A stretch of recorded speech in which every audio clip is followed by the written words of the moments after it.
Netpicker uses Python unit tests to test your network devices.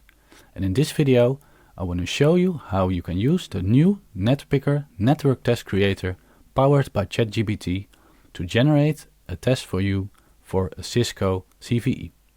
So last week, Cisco Telos, which is the cybersecurity team of Cisco, published a blog article about ArcaneDoor, which is a new critical vulnerability in Cisco firewalls.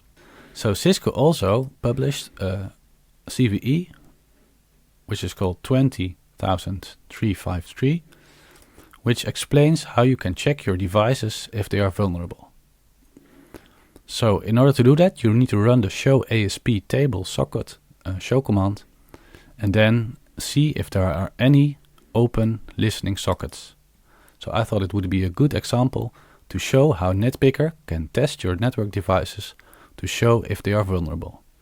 So in order to write a test, I'm going to copy this part of the Cisco documentation and ask the Netpicker Network Test Creator to generate a test for me. And I just paste part of the Cisco website in there.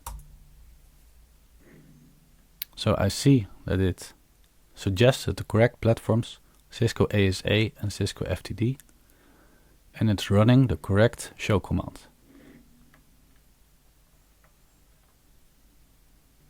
So then it checks if there are any open listening SSL sockets.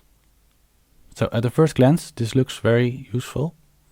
I can quickly generate a Netpicker test using the Netpicker Network Test Creator. So you can copy this code and put it in a new rule in the Netpicker UI to easily check your devices if they are vulnerable for this CVE. So the test will fail if your devices are vulnerable and there are listening SSL sockets found. Otherwise, it will be successful. Happy testing!